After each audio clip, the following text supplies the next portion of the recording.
Yeah. quite good. And okay, so let's talk about obesity. So do you think that obesity is a genetic condition? Because a lot of talk lately has been that people want it to be, or people have been stating that obesity is caused by genes. They give open gate or closed gates to this, I would say. Yeah. So if you have a open door to be obese, you can choose to walk through them, right? And I know that as a coach and as a person who was coaching and feeding people for years, I know that they can change things or they can undo it, or the obesity started at some point in life when they started being sedentary, etc. So epigenetics definitely evolved here as well. And some people, on the other hand, whatever they would do, they would never put on weight even. And they have the doors closed. I know the obesity also depends on the biome, your microflora in your gut, because the people with overweight, they would have different kind of gut flora than people who are skinny. So there's many factors, obviously. But if you genetically have the certain type of metabolism that just doesn't want to synthesize too much fat and in the adipose tissue, it won't happen. I know people who eat horribly. They just do some exercise, not that intense even, and they super lean all the time. They're sharp. They age. They go close to 40, 50, 60-year-olds sometimes, and they still lean. And the nutrition is nothing special. It's just absolutely horrendous sometimes. So I know there's a whole spectrum of things. However, blaming genetics is taking away responsibility from other factors, which is epigenetics, good flora, what you eat, how much you move, etc., etc. Probably how you train, obviously. Yeah, exactly. I mean, what we have found is that there are specific genes that we look at, and they will make it a lot easier for you to gain weight. So one of those genes is that you don't feel satisfied after eating. Even though you've eaten enough, your body is telling you you need to eat more. So that's one that always makes you feel hungry, which means that you're more prone to overeating, right?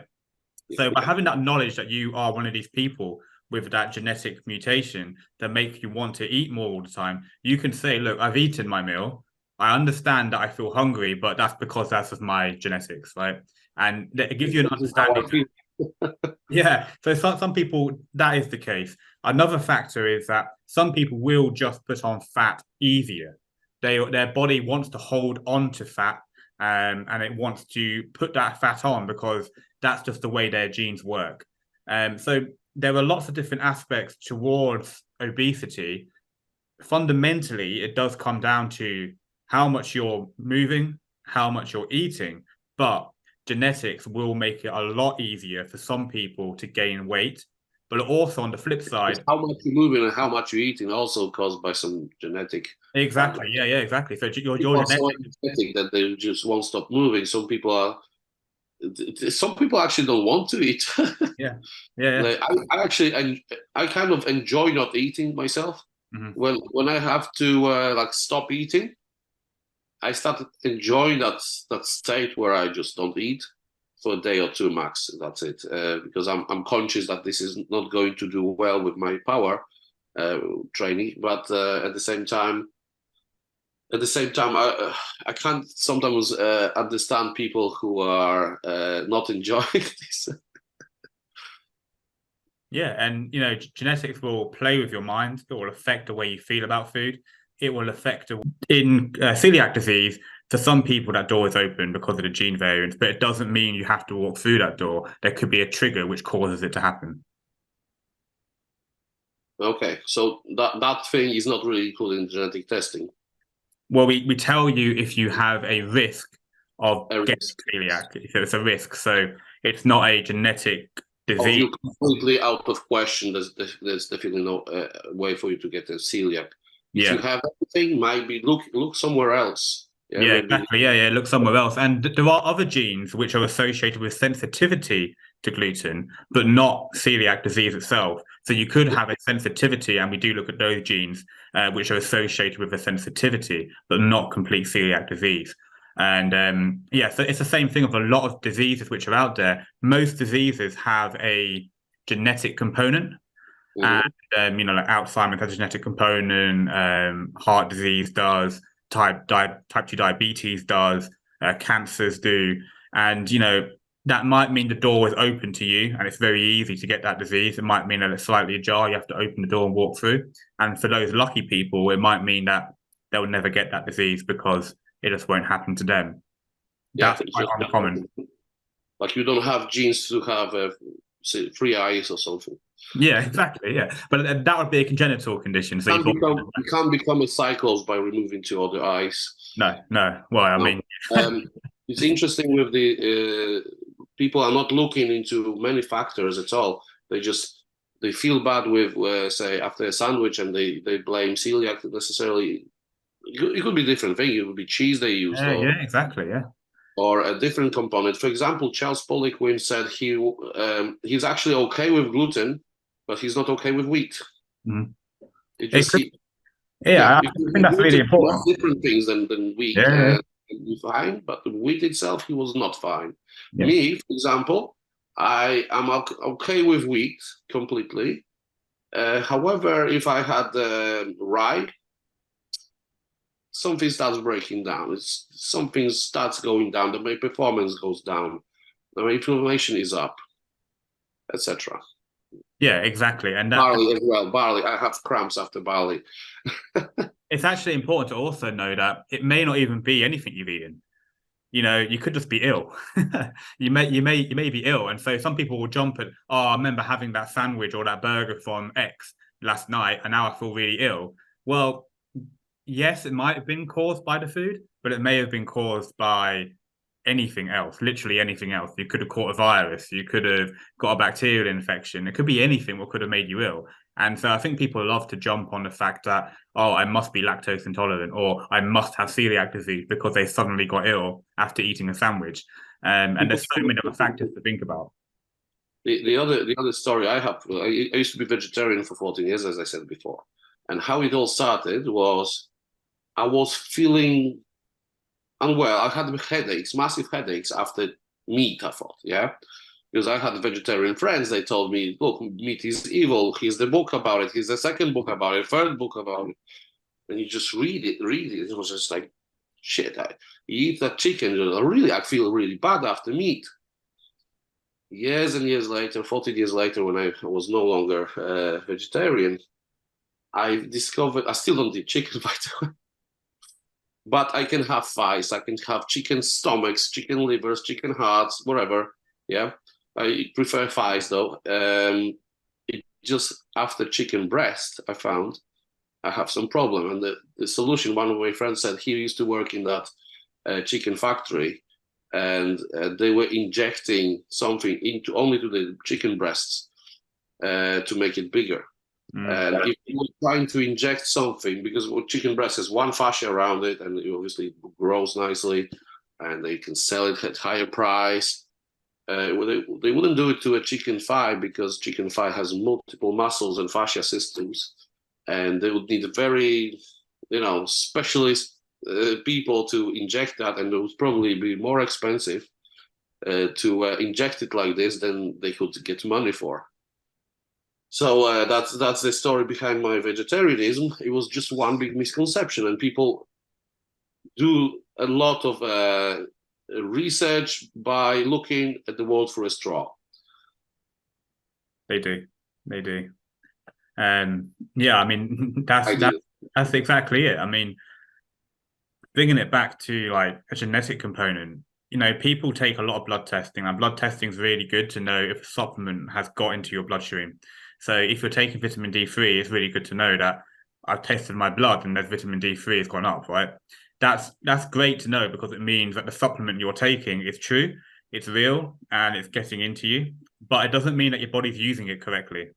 And that's where genetic testing can actually be really handy, because like, for example, MTHFR is a good gene to look at, and we look at that in the testing, and that shows whether or not you can convert folic acid into methylfolate, and you could take folic acid and it will show folic acid is in the body, but it doesn't mean your body's using it, right? And therefore, for those kind of people with that mutation, it's actually better for them to take methylfolate than it is for them to be taking folic acid. And they get far more health benefits from taking the correct supplement based on their DNA and their gene profiling. So, yes. Speaking of which, I would like to notice that you can take some vitamin D3 supplement, and if you test your bloods, it will not be up yet. You will have to take a few months at least. Yeah. Similar with magnesium, and if you take a blood test from serum of the blood, serum is only, well, if you don't have the right amount of magnesium in your serum, you're like about to die in 5 minutes perhaps, and you should be testing red blood cell magnesium, etc. Or Charles Poliquin, who I mentioned before, my mentor, he said he had a problem with absorption of magnesium. Genetic, he said, it is a genetic problem, and he was simply taking 4 times more magnesium than recommended, and that was enough to overcome the problem. Yeah, and that's actually really important to know, is that we do have a lot of RDAs. And How would you know? People don't get information on the box that perhaps you have a genetic problem with absorption. Exactly. You have to know that for the majority of people, taking a RDA or taking a normative amount or something will probably be okay. But for individual level stuff, you need to know yourself that I need to be taking X amount or something to actually get the most benefit from it. I remember in my previous test with you, there was a low response to carbohydrates, high response to saturated fats, and high response to proteins. Yeah. I think this is the main thing that our listeners would like to hear about. Yeah. The macros versus genetics. Yeah, because some people are more like hunter's genes, and some people are more like gatherer's genes, let's call it. And what can you say about this? Yeah, so certain genes are associated with how you respond to the macronutrients in your diet. So some people use protein really well, for example, and you're one of these people. That means when you intake protein, your body is able to break it down correctly into the amino acids, and you can take a higher amount at once, and your body will assimilate that correctly. For other people, they actually need to break down their protein intake across the day more. That's the only way for them to assimilate protein correctly. It doesn't mean that you have an advantage of being able to get more protein. It just means when you do intake protein, you might be able to intake 70, 80, 90 grams at once, and your body's able to assimilate it, where somebody else might have to break that 90 grams into 245-gram servings. That's a common question, in fact, how much protein you can take at once. For many years, it was believed that you can take only 30 grams. That's why you should be eating 6 times a day, 7 times a day. But then it becomes ridiculous when you have to eat 9 times a day to have the desired amount of proteins in the meal. While I know that, let's say one night, I remember at 2 a.m., I had 900 grams of sea bass. And from rough calculation, that's way above a daily allowance of most people. Yeah. So what happened? Next day, I'm waking up, stomach completely flat. I'm absolutely starving. In fact, I mean starving. I'm just like fine. I've got emptiness in that stomach, but it was like a healthy emptiness. While a lot of people would just be like very petrified to have so much protein at once. Yeah, and that's because different people are born to be able to assimilate things differently. Because genes, they encode proteins in the body, and they also encode enzymes in the body. And we need those enzymes to break down certain foods. So because the stomach acid correlated here as well, like in some gene testing, the stomach acid levels. Yeah, exactly. Yeah, that's also correlated. That would be highly correlated with the protein absorption. I remember I did a stomach acid test once, and somebody who did that test said that I must be like less than 1% of population. By joking, I could digest concrete or something. Yeah, there's still some foods that I would be bad with. Yeah, obviously. That doesn't make you better with having carbs, though. Yeah, because amylolytic enzymes would be optimum at more alkaline environment than high acid in the stomach. On the other hand, people are panicking about their high stomach acid because they have some acid reflux.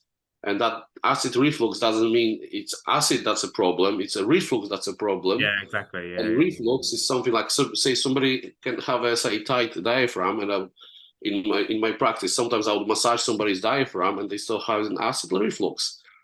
Or other things can happen, obviously, not just that, but you need that acid for many reasons. For example, to stop Helicobacter pylori from causing you ulcers.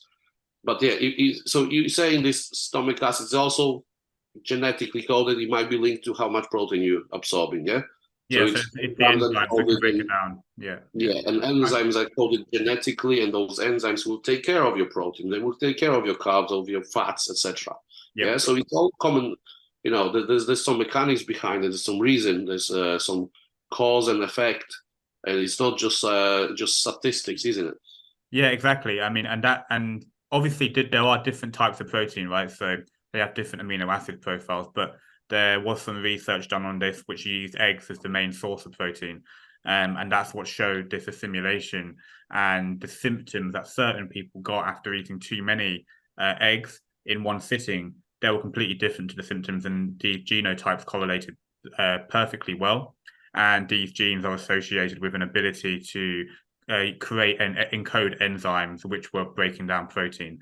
And that's the same thing. But 12 eggs before this conversation. I think. There you go. So for you, it was protein. You know, that's great. You can simulate protein, and saturated fats for you had some benefit as well. And I think the unsaturated fats were normal, and I think carbs were low or normal. And if I try to bulk up using pizza, it just doesn't happen. Next time I'm waking up with the same body weight or lighter even. It just doesn't work.